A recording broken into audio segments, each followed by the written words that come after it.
Hi students, आज हम बात करेंगे बीएससी सेकेंड ईयर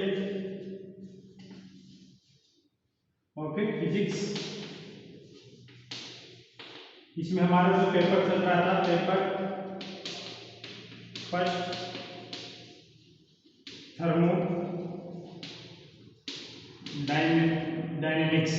ओके, इसमें हम जो बात कर रहे थे वो बात कर रहे थे कार्नोट इंजन के बारे में, कार्नोट इंजन के बारे में। ओके, तो हमने कार्नोट इंजन के बारे में, कार्नोट इंजन क्या होता है, ठीक है, इसके बारे में देख लिया था। इसकी हम वर्किंग देख रहे थे, ठीक है ना, इसकी हम वर्किंग देख रहे थे, कार्य प्रणाली देख रहे थे, कार्य देख रहे थे कि कैसे कार्य करता है, जिसके अंदर हमने कार्नोट साइकिल माना था।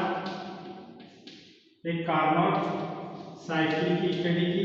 कार्नोट साइकिल को 4 पार्ट में हमने डिवाइड किया, ठीक ना, प्रथम प्रक्रम, द्वितीय प्रक्रम, तृतीय प्रक्रम, चतुर्थ प्रक्रम, जिनमें से हमने फर्स्ट सेकेंड प्रक्रम के बारे में स्टडी कर ली थी। आज हम बात करेंगे थर्ड प्रक्रम की, ठीक है ना, तृतीय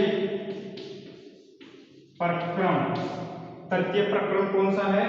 20 ए से बी प्रथम, बी से सी द्वितीय और सी से डी। जो ये वक्र है सी से डी, ये तृतीय प्रक्रम को दर्शाता है।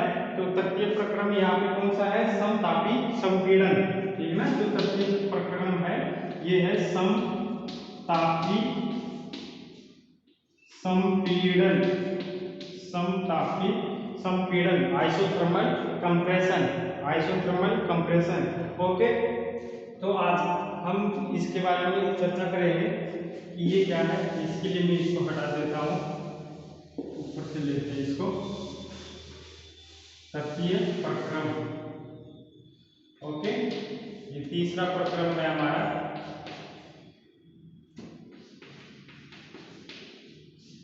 थर्ड प्रोसेस है ये तृतीय प्रक्रम। समतापीय प्रसार संपीड़न, समतापीय संपीड़न, ये समतापी संपीड़न। ओके,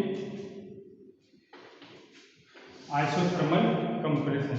तो देखो तृतीय प्रक्रम में क्या होता है, समतापी संपीड़न में क्या होता है, हमारे पास यहाँ पे एक सिलेंडर होता है। ओके, ये सिलेंडर है,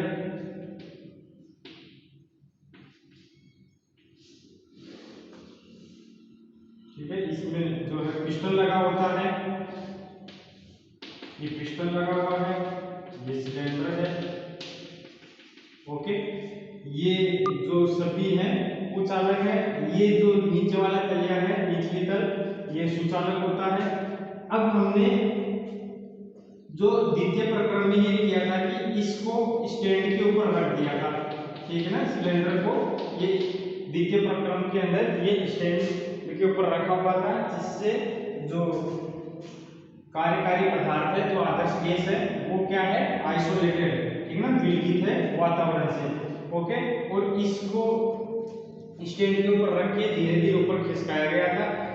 तो इसको इतना खिसकाया गया था कि इसका टेम्परेचर जो है T2K, ठीक है ना, अर्थात सिंक के टेम्परेचर के इक्वल हो गया था, ठीक है ना, सिंक के टेम्परेचर के इक्वल हो गया था। ये सिंक है यहाँ पे, ठीक है, सिंक है जिसका ये भी ऊष्मा भंडार होता है, ठीक है ना।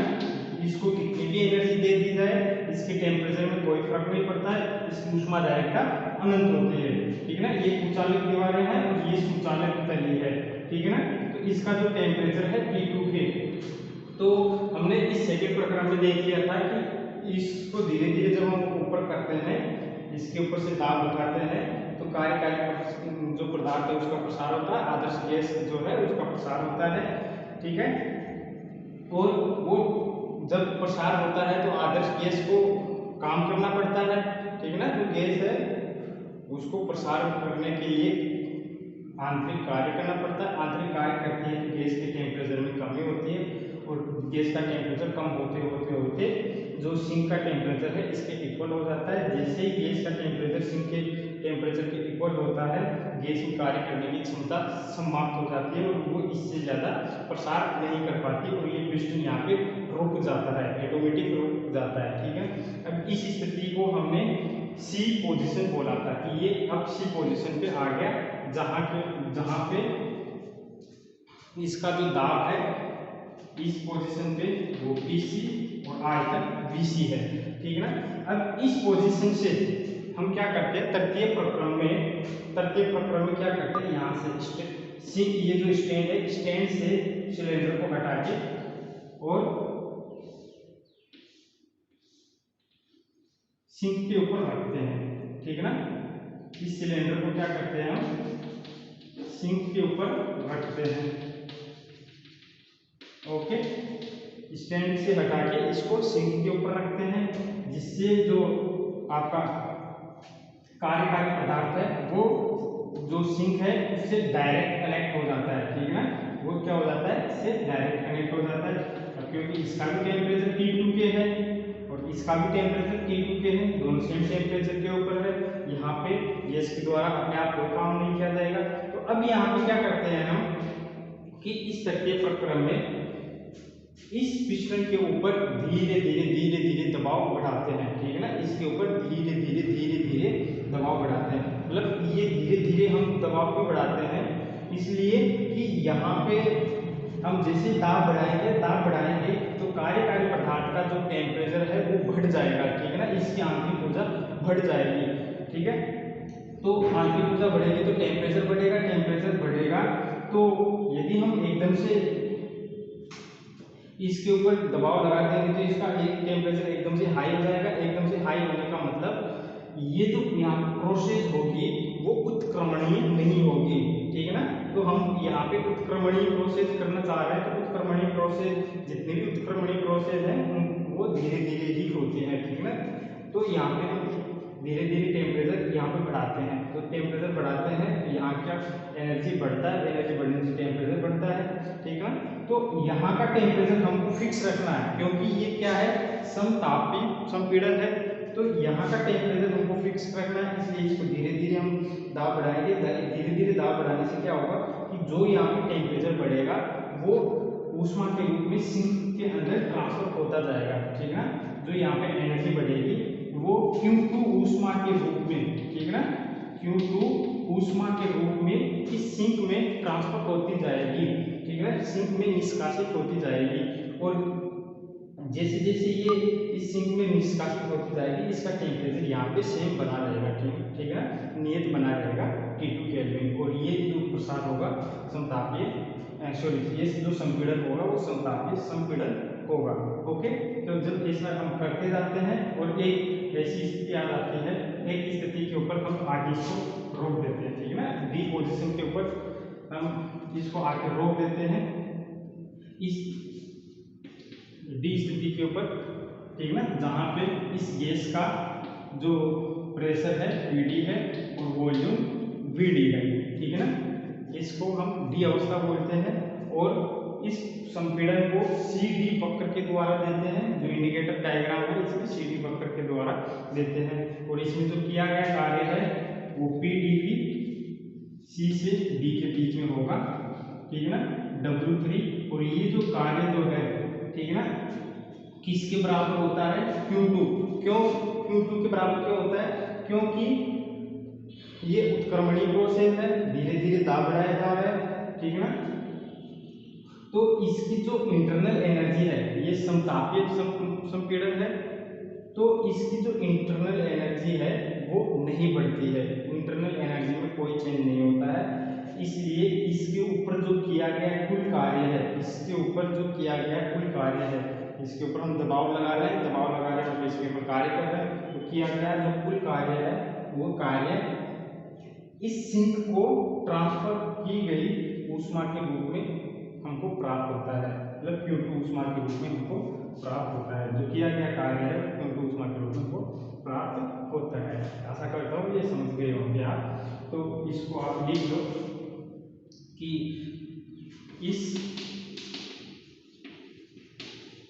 इस प्रक्रम में, ठीक है ना।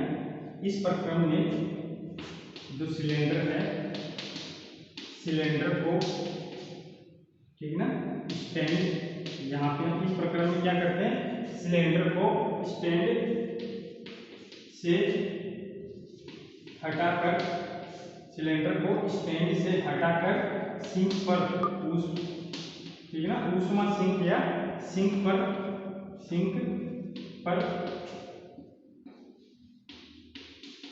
रखते हैं, ठीक है ना, सिंक पर रखते हैं।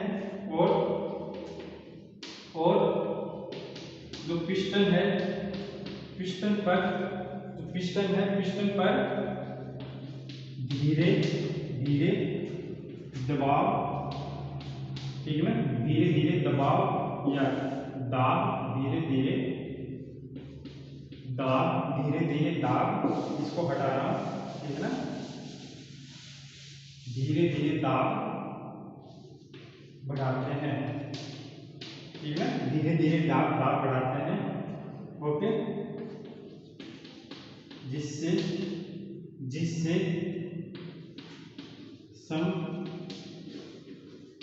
समतापीय संपीड़न होता है, जिससे समतापीय संपीड़न होता है, ठीक है ना। क्या होता है, समतापीय संपीड़न होता है, धीरे धीरे दाब बढ़ाते हैं, जिससे जो गैस है, ठीक है ना, उस गैस का समतापीय जो कार्यकारी पदार्थ है उसका आइसोथर्मल कंप्रेशन होता है, ठीक है ना, समतापीय संपीड़न होता है। इसे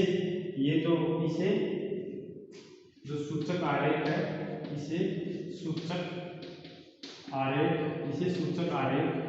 में वक्र CD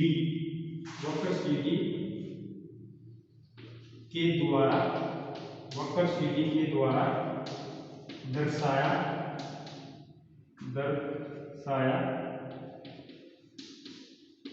गया है, ठीक है ना।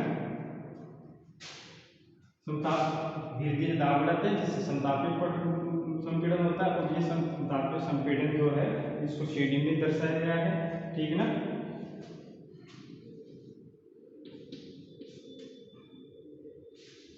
संपीड़न होता है, दर्शाया गया है। और जो गैस है या जो कार्यकारी पदार्थ है, ठीक है ना, जैसे लिख लो, और पदार्थ, ठीक है ना, पदार्थ सूचक आरेख में वक्र के द्वारा दर्शाया गया है।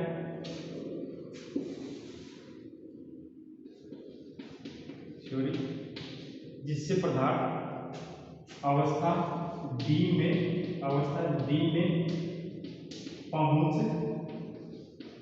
जाता है, अवस्था D में पहुंच जाता है, जहां, ठीक है ना, जहां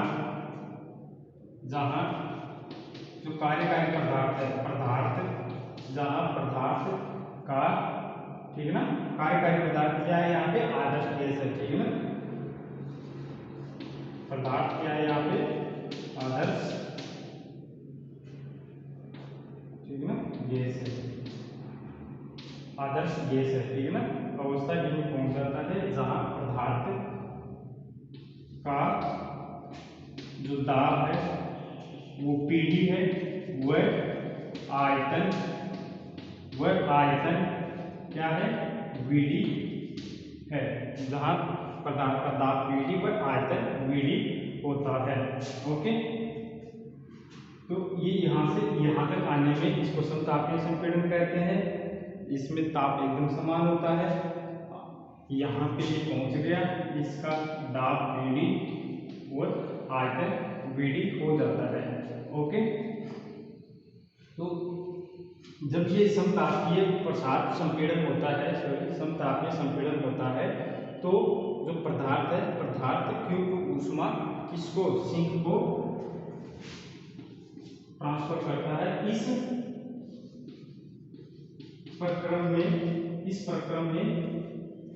प्रक्रम में जो कार्यकारी पदार्थ है, इस प्रक्रम में कार्यकारी पदार्थ तथा आदर्श गैस जो है या इंजन जो है वो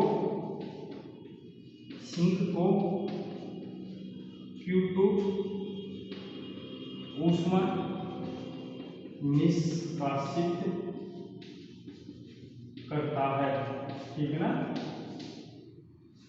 Q2 ऊष्मा निष्कासित करता है। ओके, ये क्या होगा,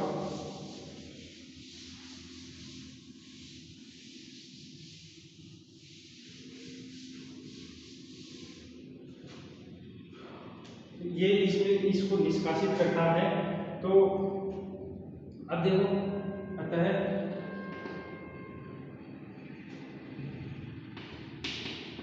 इस प्रक्रम में किया गया कार्य, इस प्रक्रम में किया गया कार्य Q2 equal to W3 equal to C से D P dV, ठीक है ना। अब ये किसके बराबर होता है, ये क्षेत्रफल जो है, क्षेत्रफल, ठीक है ना, क्षेत्रफल कौन सा है, CD, तो ये है C, ठीक है ना, D, CD, D small c और फिर कैपिटल C, इस क्षेत्रफल के बराबर होगा, ठीक है ना, C D D C C, ये तो इसके अंदर जो क्षेत्रफल है इसके बराबर होगा। अब जो आदर्श गैस की अवस्था समीकरण है, ठीक है ना, ऐसा आपने पहले भी निकाल चुके हैं जो फर्स्ट प्रक्रम में, ठीक है ना, सेम टू सेम वही है, लेकिन यहाँ पे PV इक्वल टू RT2 है, ठीक है ना।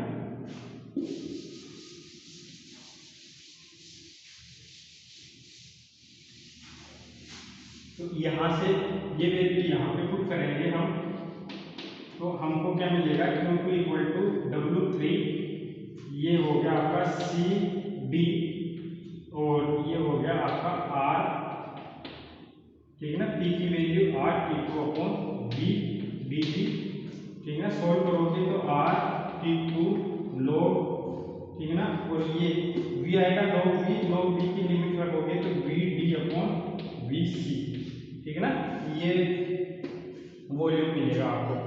ओके, तो यहां से इसको यदि आप लिखना चाहो तो 2.303 RT2 ये log 10 में मिल जाएगा VD अपॉन VC। ओके,